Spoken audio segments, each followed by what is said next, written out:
Little more than 3 years old, Lerona Mere is a youngster burdened by a history it earned even before it existed. After throwing off the shackles of oligarchy, the people of the Legend City have taken wary steps into a new world as rebels, leaders, and entrepreneurs. These steps have not always been stable, but they have always been taken firmly. But even as they walked together, the people of Lerona Mere held each other back with crisis after crisis. The Docklands War, the spectre of the Second Revolution, and the Prosperity Curse have sown discord in hearts and stones underfoot. But as dawn breaks in the year 224, it appears that the storm has passed. There is peace in the Docklands, of a sort. The fires of anger have snuffed out to a point, and the curse is lifted, while some remains. Surely a year of wealth, wisdom, and wholesomeness looms for the people of the Concord's largest city. The worst system, accepting all the others. During the summer summit, Lerona Mere was teetering on the edge of a second violent revolution. After 18 months of legislative failure and attacks on the city's foundation of democracy, the parliament burnt to the ground and hundreds perished. What followed was a few short weeks of arson and petty vandalism, but it very quickly became apparent this was not the same righteous spirit of change that had gripped the city some years prior. Rather, disappointment in the Parliament, combined with the growing pressures of the Prosperity Curse and the Docklands War, had created an acute point of panic. As the embers settled and the food prices rose, the city, unconsciously and collectively, stepped back from the ledge of destruction. Very quickly, the animosity dispersed, and day-to-day life in the city returned to normal. So extensive was the continued support for the functions of democracy that a memorial began to grow near the ruins of the old Parliament building that unfortunately still remains a smouldering ruin. Never again without purpose was the common theme. The people of Lerona Mere still know what they owe to revolution, but the deaths at the old Parliament building are a reminder that such taking up of a blade and a flame cannot be entered into lightly. If anything, this crisis has done much to further strengthen Lerona Mere's system of democracy and put the legend of revolution into the past. Lerona Mere will always be a city of revolution, but they have shown that they are committed to peace and political discussion as their paths to the future. Strangely enough, the only piece of major revolutionary violence comes weeks after the moment of danger has passed. The Queen of Liberty, the massive armoured ship that acts as a floating armoury and brig for the Liberty's Fist, was at dock off the Ribs and Reach in the Docklands, while the rest of the fleet was at sea taking part in the campaign in Bolsterley. Over the course of a single night, the colossal ship burned from sails to the waterline, quickly slipping below the waves before dawn can break. Thankfully, none of her crew were aboard at that time, and the ship appears to be the only casualty. None of the Docklands capos have taken public responsibility or even rumoured enjoyment at the loss of the ship, and so the city has generally chalked up to the last grasp of revolutionary anger, as those who watch the city burn are rendered impotent by civil unity. As summer turns to autumn, the city begins to heal. Posters of new political parties begin to adorn tavern doors, merchants' countertops and street gutters. The flowers at the memorial in Old Parliament Square wither and are slowly replaced less and less. The fleets return from war and the people look to the future. Game information. Overwhelmingly, Lerona Mere stands with the Parliament and a second violent revolution is averted. Any Lerona Mere character can tell stories of experiencing a sense of unity and hope for the future across the city and the region. The people of Lerona Mere appear to own the violent destruction of the old Parliament building, but it is likely that in time it will become another mythologised piece of history. Lerona Mere characters are more than welcome to begin to spin larger-than-life tales of the burning of the old Parliament building and their role in it. The Liberty's Fist fleet suffers 350 casualties as the Queen of Liberty burns at dock in Lerona Mere. As the massive ship was in Lerona Mere during the attack in Bolsterley, the fleet functioned as if it had already taken those casualties during the recent season, reducing its damage inflicted but not changing the result overmuch.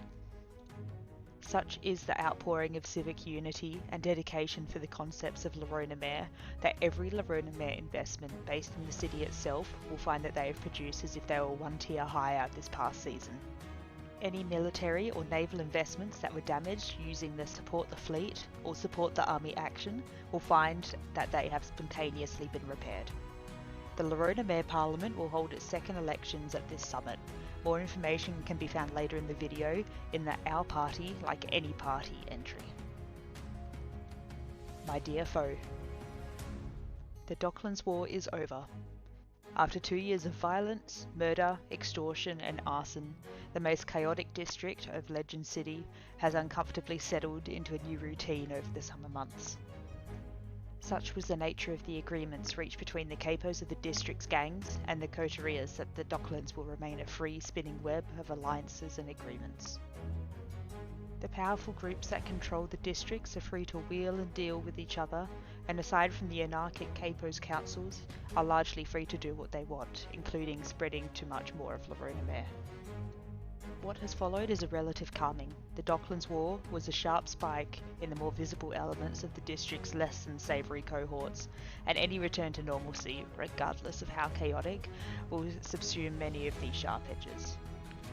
No longer is the weekly gossip disturbed by heist after arson attacks after hostage crisis. No longer are bodies placed in shop fronts or hung from high towers. Surely they are still found dismembered in the bay, and crime is still rampant within the district, but in a manner more palatable to the people of Lerona Mere, and hopefully the Concord as a whole. The Docklands remains the crime capital of the Concord, and its web continues to spread. Some capos of the district have wandered far, taking up residence in Mavara, Gafroza, and, if rumour is to be believed, as far afield as Wolstad and Strivington. The rest of Lerona Mere has been declared open season, and the strange silken threads of allegiance that hang and bind the gangs of Lerona Mere stretch further and further afield. Will the Concord see a festering canker of criminal organisations, or will the self-aggrandised capos be thoroughly rebuffed by the other realm's indigenous syndicates? Only time will tell. One thing is notable. Large-scale trade in the Docklands has breathed a sigh of relief. Dendari ships, traders from Jarlstead, and the sparse vessels of Drummond or beyond are finding it much easier to offload cargo. Harbour inspectors are more often than not actually civil service employees rather than impersonators. Cargo is loaded directly onto wagons that actually travel to their marked destinations, and the harbour chain no longer returns to the hands of the fleets of Lerona Mere. A city returned to normalcy, if in its own unique manner. The shadow that is Lerona Mere's criminal underworld has been returned to the darkness, a place where it will be felt but not seen or heard. A time for the right people to get back to honest work. Game information. There will be decisions and information in regard to the end of the Docklands War for the Senator of Lerona Mere, the Champion of the Revolution, the Admiral of the Liberty's Fist, and the Headmaster of the Duray School of Embers. The Docklands War has ended. Bands that were previously receiving Docklands War updates and boons won't receive them any longer, as the district has returned to a sense of normalcy. While the loss of income is felt, it is better not to be associated with organised crime while acting as a hero of the Concord.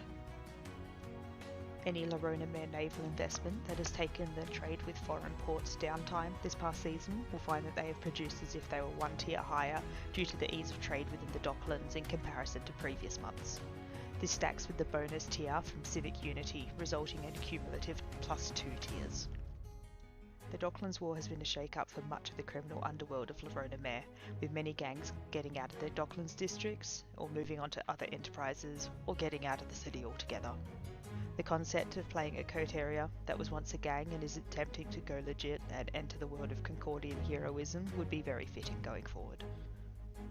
The criminal element of Lerona Mere was not crushed, united or defeated, and will continue to play a large element in the tale of the Legend City and the Concord going forward. To struggle is divine. The foul memory of the Fool's Gold Fortress in Winter 223 remains in many minds, but none more so than the merchants of Lerona Mere. The cursed fortress brought with it many strange guardians, the damned spectre of the Dead Reckoner, and a curse upon the region. Across Lerona Mere for the last year, trade and work have been under assault by constant malady, misfortune, and misdirection. The crisis of the Second Revolution was exacerbated by this prosperity curse that befell the nation and brought these annoyances to bear. While the Fool's Gold Fortress decayed, this curse did not. It became more and more entwined in the region over time, causing constant damage to the economy of Lerona Mere. Some were content to rest on their laurels and hope that this was little more than a storm due to pass with time, but this is hardly the attitude of the Church of Panoply. Through the judicious application of funds and charitable investment, businesses, farms, and other enterprises across the region are improved. New buildings are raised and lives are given new purpose within the vast spinning gears of mercantile endeavour.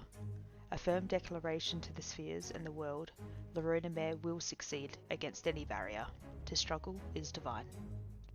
While it is impossible to say for sure if this has had a direct effect or if the storm has simply passed with time, the prosperity curse within Lerona Mere has lifted. Businesses no longer report strange hauntings, and the people of Lerona Mere can return to their crafts, sure in the knowledge that they will not have dealings with long-dead creditors, save for one. The dead reckoner remains within Lerona Mere.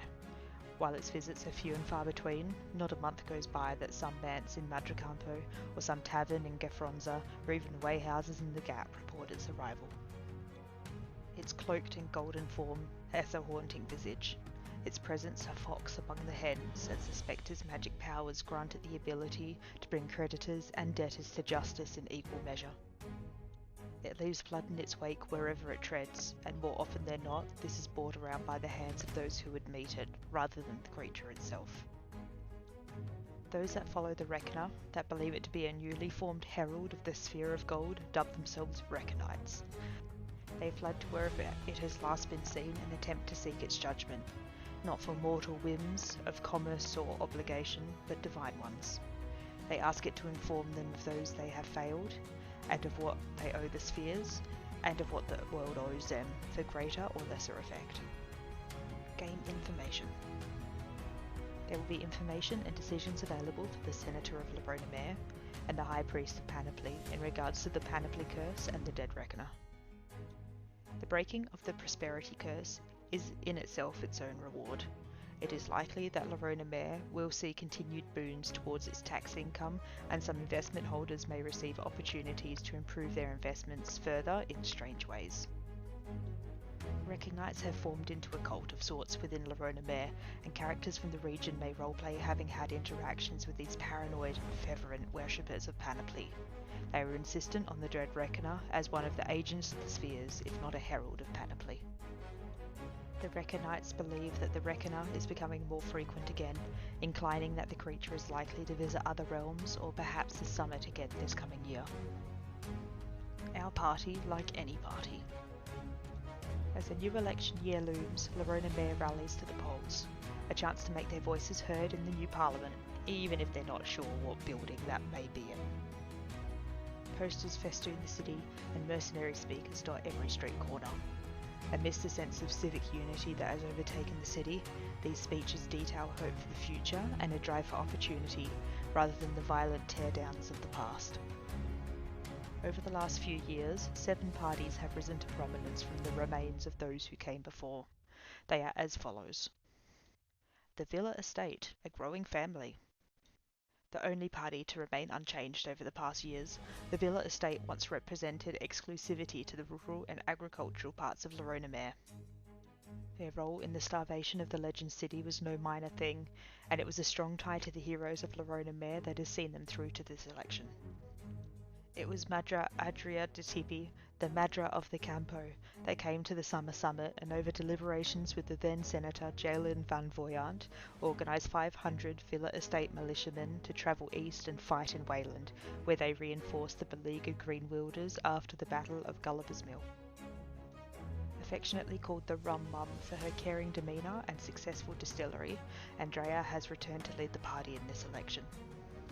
The Villa Estate promises to stand for growth and prosperity in Lerona Mere, campaigning on a close relationship with the Heroes of Passage.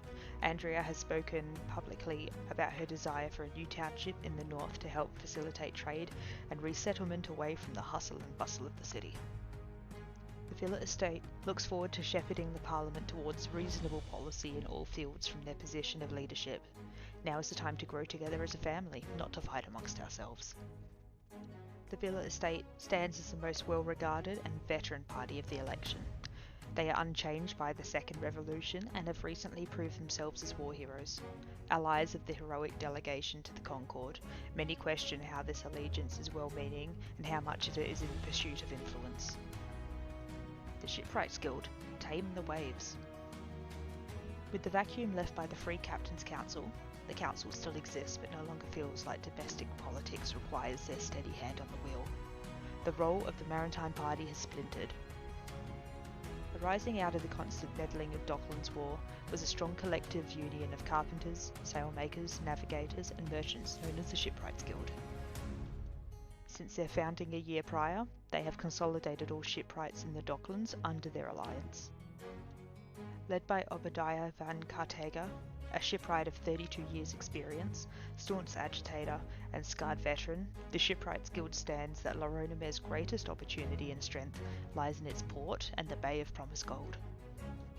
Van Cartega has been seen on the dockside, pointing out the massive ships at the harbour and detailing how much coin and how many jobs each one's brought to the city. A man of the people and with the people, the Shipwrights are a unique union of powerful merchant interests, militarists and working artisans. Staunchly pro-industry and anti-piracy, the Shipwrights mean to support Lerona Mere's twin fleets, to keep them in the best possible condition and champion their roles in controlling the bay.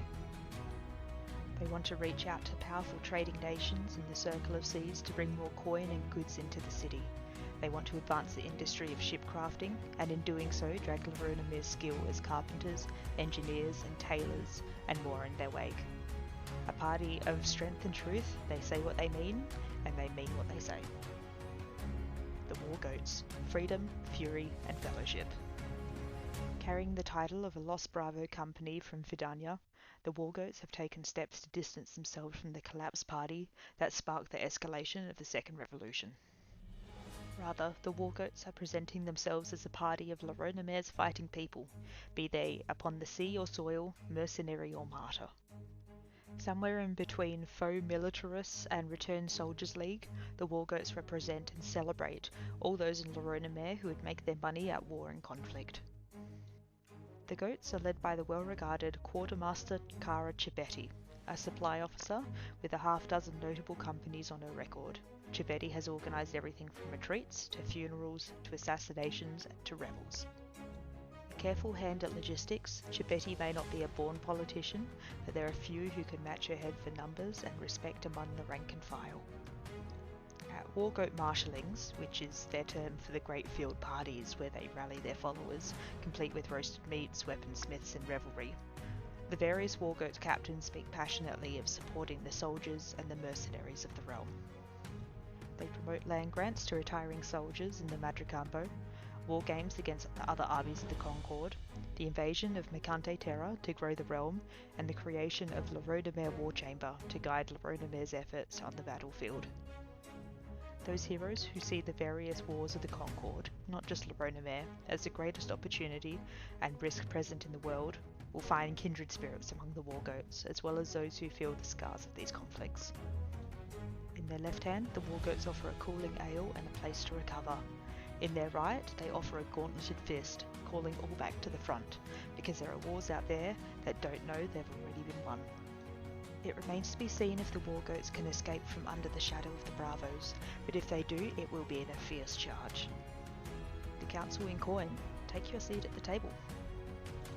It is no secret that coin, even above steel and sail, rules Lerona Mere. Keys, locks and vaults flow freely through the Concord's largest city, and nearly every party is expected to have some stance on every angle of the economy, from foreign trade to internal infrastructure. But the Council in Coin promises to see beyond the simple nature of the economy and into the theoretical. They promise to wield the economic power of Lerona Mere like a dagger through the word, cutting the ties that bind trade and bureaucracy and placing it at the neck of those who would see Lerona Mere as efforts stifled. You wish to oppose Lerona Mere? How easily will it be for you to do so with our ports close to you, or coin far from your hands and your goods no longer welcome? What at first seemed to be just another merchant seeking control over their coin purses party has come out of the campaigning season as hardened, power-hungry and cutthroat. The council in Coin doesn't wander the streets handing out posters, and they don't hold rallies. They don't feed the less fortunate. Instead, they are in the halls of power, putting pressure on great merchant houses to support their election by leveraging the power of small houses that have already joined. They are on the edges of Lerona Mere, counting trade figures closely, looking for weakness and strength. They are penning legislation far before they have the power to implement it. They are a bow, strong and loaded, held taut, only held back by the small barrier that is actually being elected. Fittingly, the council in Coin is led by the council, a collection of 20 sponsors of the party itself, many which are running for positions in Parliament. The council has staunch requirements for entry and an incredibly secretive air. Their meetings are hidden, their locations changing. It appears that they are prepared to make many enemies in their actions and ensuring they will not be personally targetable. Among their number are leaders of powerful merchant combines, ship captains, bravo colonels, and even priests. Rumour has it that the party is shot through with Reconites as well, although it's hard to confirm. Publicly, the party intends to use the power of Lerona Mere to enrich the realm, and by extension the Concord, and strike at the realm's enemies. A set of foes that is left vague. A focus on supporting trade and foreign ties is meted by the suggestion of trade embargoes against those who would oppose the realm. The rat screws. Prosperity is on the cards. Lerona Mere is home to numerous gambling halls of great repute, between the card house and the Follies, the promenade on the docklands, and more than 100 other games of chance and avarice. Lerona Mere is one of the greatest cities in the Concord to host a revel or celebration, with food from across the world and arts flowing like wine. It is unsurprising that a group has rallied around the hospitality and influence of Lerona Mere to take a political stance. The Rat Screws are just this group. Named after a competitive card game, they present themselves as the party, but there is certainly a lot more happening below the surface. Their posters can be found across the docklands and beyond, particularly in public houses and card halls. Their smiling and musical representatives easily floated between tables and topping up cards and bets, with the promise that there's more where that came from. At the head of the party is a young poet, Lerona Mere. A prodigy and socialite of all walks, Jelantari has performed everywhere from the streets of the Baylight Quarter to the ruins of the old Parliament building. A soft-spoken intellectual, Jelantari was not the first choice for leadership, but has since guided the Rat Screws with a deft hand and a surprisingly strong diplomatic platform. To those who would listen, the Rat Screws promote the growth of Lerona Mere's greatest strength, Legend City itself. Raising this grand city into the greatest in the circle of the world will draw more souls to her embrace. They push for more investment in the city and great festivals to celebrate its many districts. They fund card tournaments, jewellers' competitions, and scholarly grants to bards and sages alike. But from this they expand. With Lerona Mere as the heart of culture and trade, it can spread its influence. Investment in foreign service with new embassies could see Lerona Mere become a political city to rival Azerbaijan, with councils of like-minded nations coming together here to truly forge legends. To some, it speaks of a new golden age. To others, it is an age that will need to be paid for with gold, something poets rarely have in abundance. The children of the sea, thunder-hearted and true-seeing.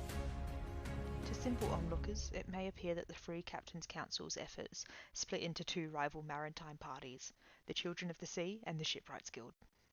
This could not be further from the truth. While the Shipwrights Guild represents the economic and professional interests of Lerona Mere's dockworkers, the Children of the Sea are a loose confederation of those who have seen something in the waves, in the light of the sun on its dappled surface, beauty and malice both.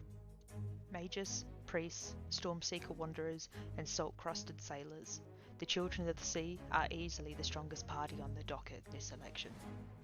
Their members carry haunted looks and eyes that speak of more than tongues can manifest, but one cannot deny that they know a great many secrets, and the dredgers wield significant political influence through the party's ability to reveal the true nature of the world and the people. Led by the Lady in the Waves, Isabella di Silvesti, the children begin as a curiosity but have swept into a considerable power. Equal parts cult, charitable organisation and spy network, the children support those rendered homeless by shipwreck, flood or sickness. They count many Stormseeker wanderers among their number and regularly conduct wave speakings where a vast number of people will consume the narcotic and collectively see visions of the future, past, and lost knowledge of the sea. Common workers, marked with deep blue tattoos of waves, work on the docks, giving thanks to a sea that has not taken them today by pouring part of their rum ration below the waves. The children are every piece of Lerona Mere superstition about the sea, its beauty and malice both. Not content with just existing in the hearts and skin of the members, the group is pushing for political power. Esterrapedia has stated publicly that she means to bring salvations to Lerona Mere's downtrodden and forgotten, to support a new school of magic in the Docklands and bring the considerable powers of the children to support Lerona Mere. According to Esterrapedia, Lerona Mere are all children of the sea, and while I wear this knowledge upon my sleeve, I will not allow any other members of my family to fall below the squall. The Steel Sigils, a future forged in strength. After the burning of the Parliament, the Sigils were a broken party. They had done everything right, their pursuit of a truly Concordian realm, and were rewarded with a pride of place in the Parliament. But through violence and disagreement, this fell to infighting and flame. But through all of this, there was strength. The Sigils refused to break and refused to let their ambitions be quashed, even as the city starved around them, perhaps because of them. They endeavoured to return, stronger and more dedicated. They found unlikely allies in the Mavarans, the previous election's dedicated industrialists who had sought Lerona Mere primacy through metal and binds. The Mavarans had fallen to the middle of the pack in the election and failed to achieve real power. They had sadly disappeared. Both groups held strong ideas of Lerona Mere's ascendancy and a powerful ambition to build. Over a 3-day caucus in Mavara, the ambitions were bound and the Steel Sigils returned to the fray. The Steel Sigils match the Council in coin for intensity, but exceed them in reach. The group are extreme in their support for the realm within the space of the Concord. Those publicly campaigning for a Concordian position will often see their cause bolstered by ambitious stealers bearing coin and connections. The group has approached civil service and the Township of Passage, offering continued support in matters of defence and funding, all with the prerequisite that any support be marked with the torch of Lerona Mere, knowledge to the whole Concord that Lerona Mere will carry the weight and lift this whole empire to the spheres. The party is led by 2 elected heads. The first is the mining magnate Carlo Van Eyder. Once head of the Bavarans, Van Eyder oversees the party's practical pursuits, managing funds, memberships and property. Van Eyder is an ageing but respected man of means whose web of mining interests grants him an ironclad will and a coin purse deeper than most. Balancing Van Eyder, or perhaps being restrained by him, is Mario de Garden. De Garden is the political firebrand that pushes the party's political ambition and competitive spirit. Scarred and burned by the collapse of the old Parliament building, de Garden has emerged a priest of anarch with no concept of defeat. Any title, any opportunity, and any horizon is within the grasp of Lerona Mere, and he will get his realm there if he has to drag it with his own bleeding and broken hands. The most controversial position of the Steel Sigils is their stance at the Concordian throne. The Steelers have campaigned on and publicly stated that they will support and fund any Lerona Mere that would obtain the position of throne. That only Lerona Mere has the introspection to have overcome its core weaknesses, twice. Every other realm is lost and trapped in tradition and unfit to lead. Lerona Mere will march into the darkness carrying its own torch, a crown on its head. Game information.